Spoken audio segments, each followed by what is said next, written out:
Bom dia, meus alunos, tudo bem com vocês? E aí, vamos colocar a mão na massa? Vamos dar continuidade ao nosso conteúdo? Vamos lá que temos muita novidade, tá? Para começar, nós vamos aí pegar o nosso material na página 33, tá? O nosso livrinho, aonde nós vamos iniciar aí o capítulo 5 da unidade 1, aonde vem falando aí dos números reais, mas a gente inicia falando dos números dos conjuntos irracionais. Bem, nas nossas primeiras aulas, lá no início do nosso livro e no início das nossas aulas, nós conversamos, debatemos até sobre esse assunto, sobre os conjuntos, aonde nós vimos o quê? Que nós temos lá conjuntos números naturais, que são os números positivos. Depois vem quem? Os naturais representado pelo N. Depois vimos quem? Os números inteiros representados pelo Z. E nesse conjunto dos números inteiros nós temos aí números positivos e negativos, certo? E os naturais são só positivos. Depois nós vimos o conjunto dos números racionais, que são o quê? Os números fracionários, Os números decimais. E depois nós vamos ver aqui agora o conjunto dos números reais. E dentro dele nós temos o conjunto dos números irracionais. Eu cheguei até a desenhar para vocês, na sala. Eu até aqui nem tenho espaço, a gente tem lá o diagrama. Números naturais. Depois nós temos os números inteiros, que é maior do que os naturais. Depois eu tenho os números racionais, onde eu tenho minhas frações, meus números decimais, minhas raízes exatas.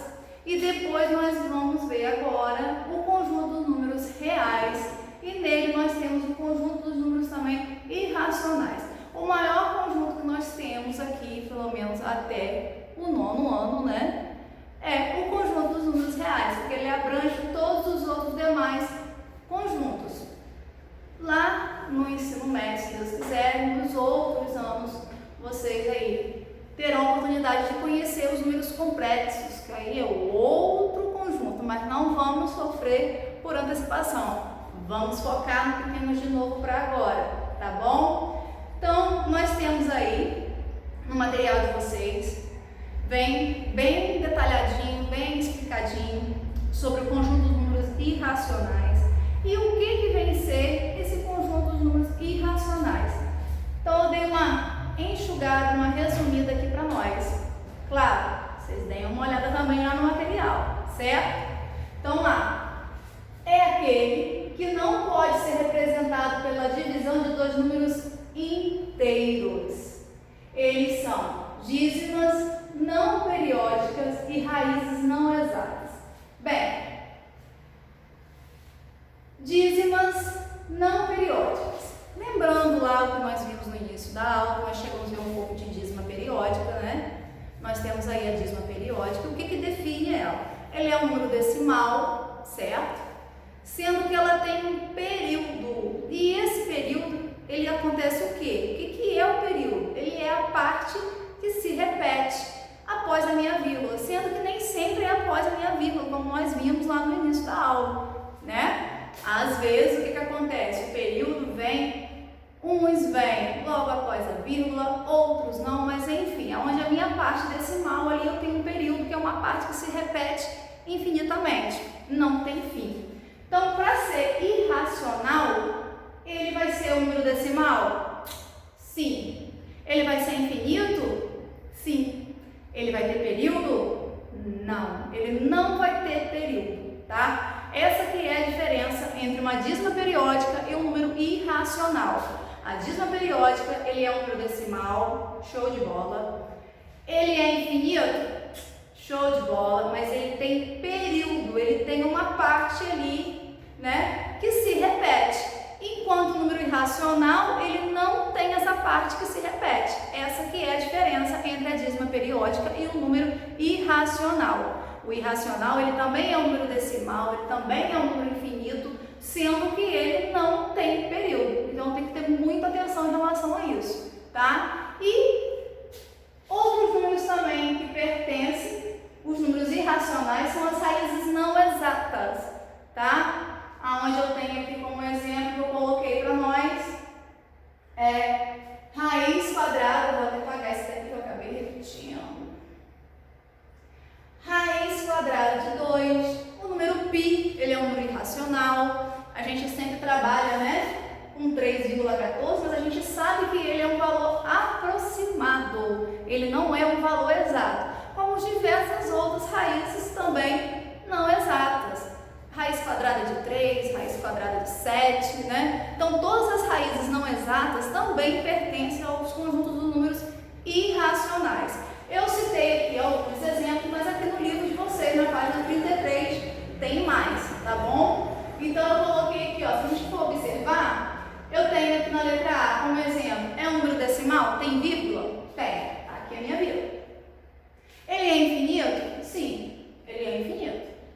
Ele tem período? Ele tem algum número ali que se repete, alguma parte que se repete? Eu coloquei até um exemplo diferente aqui do livro, mas se eu for observar, ó, ele não tem parte comum que se repete direto. Então, a letra A, ele é um número irracional? Sim. A letra B, ele é um decimal? É. É infinito? É. Tem período? Não, né? Então, ele é um número irracional. Aqui também, onde eu tenho, ó, raiz quadrada de 2. Raiz quadrada de 2, eu tenho aqui, ó, aproximadamente, ó, 1,4142135 e vai embora. Então, ele é o quê? Um decimal, infinito e não periódico, tá? Então, grifem isso daí, porque é muito importante para a gente poder diferenciar uma coisa da outra. Porque as dízimas periódicas pertencem ao conjunto dos números racionais. Irracionais são o quê? Dízimas que não têm período. Então, isso daí eu tenho que ficar, ó, muito ligado com isso, tá bom? E o π, que eu acabei de falar aqui com vocês agora há pouco, né? Que a gente sempre utiliza aqui até a segunda casa, porque a gente trabalha com valores aproximados, mas ele também é um número irracional. Ele é um número decimal, infinito e não tem período, certo? Então, ó, depois vocês deem uma olhada lá no conteúdo de vocês, da página 33 toda, tá? E aqui foi só uma enxugada, um resumozinho, destacando aí as coisas mais importantes para vocês. E com isso, vamos lá no passo a passo, porque na página seguinte, eu tenho lá no passo a passo, na página 34, todo mundo comigo? 1. Sendo x e y dois números irracionais, classifique cada afirmação a seguir como verdadeira e falsa. Então, ele deu aí o primeiro caso. X mais y é irracional? Segundo caso, x vezes y é irracional? Terceiro caso, x elevado a y é irracional? Para saber, eu vou ter que atribuir valores para resolver. Porque aqui na questão, nesse exemplo, ele não me deu valores. Mas ele deu contra-exemplos aqui como resolução. Então, partindo desses contra-exemplos, eu vou estar resolvendo e vou ver se é verdadeiro ou falso esses casos aqui que foi passado para a gente nessas situações, na soma, na multiplicação e na potência. Vamos conferir? Vamos comigo. Então, aqui, ó, como contra-exemplo, o livro citou o x como 1 mais raiz quadrada de 2 e o y como 1 menos raiz quadrada de 2. E a operação a ser feita é o quê? Mais. Então, eu vou pegar um valor e somar ao outro. 1 mais raiz quadrada de 2 mais 1 menos raiz quadrada de 2. Certo? Vou parar para analisar aqui. O que eu vou poder fazer aqui? 1 com 1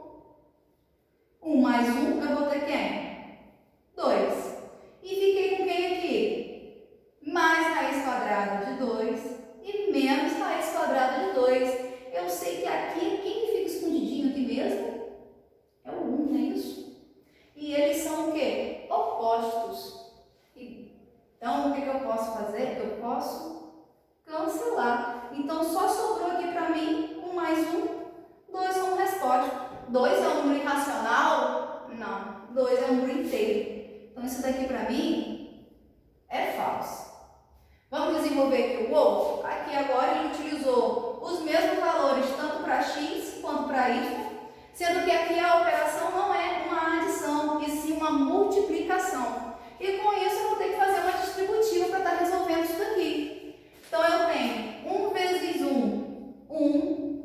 Aqui, 1 vezes raiz quadrada menos raiz quadrada de 2, eu vou ter menos raiz quadrada de 2. Aqui agora, não tenho mais ninguém para distribuir, vou pegar o outro aqui.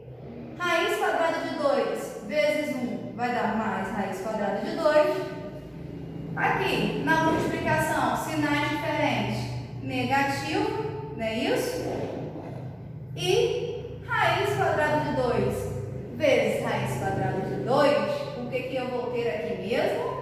Eu vou ter raiz quadrada de 4. Por quê? 2 vezes 2, 4. E, para resolver, os dois que são opostos, eu cancelo. 1 menos raiz quadrada de 4, eu vou ter quem? 2. E como resposta, eu tenho 1 e devo 2, eu vou ter menos 1. Menos 1 é irracional? Não, ele também é um número inteiro. Então, essa alternativa aqui também, ela é falsa, tá? E no terceiro e último caso, ele pediu aqui, ó, x elevado a y, aonde para x ele citou aqui como contra-exemplo 2 elevado a raiz quadrada de 2 e para y, raiz quadrada de 2. Então, vamos colocar aqui em prática? Então, vamos lá. Quem é x? 2 raiz quadrada de 2. E quem vai ser o y, que vai ser meu expoente? Raiz quadrada de 2. Lembrando que essa propriedade aqui, né, de potência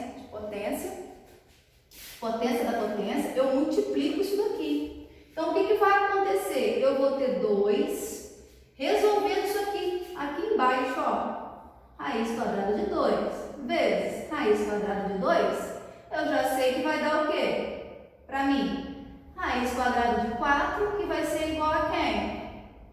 A 2. Então, quanto que vai dar isso daqui para mim? 2, que é a minha base, e a multiplicação aqui das duas raízes, eu obtive como resultado quem? 2. Então, 2 vezes 2, 4. 4 é um número racional? Não. Também é falso, tá? Então, com isso, a gente desenvolveu o passo a passo do nosso conteúdo aí. Então, nós temos aí uma curiosidade, você sabia? Tá? Deixo aí para vocês estarem lendo essa curiosidade.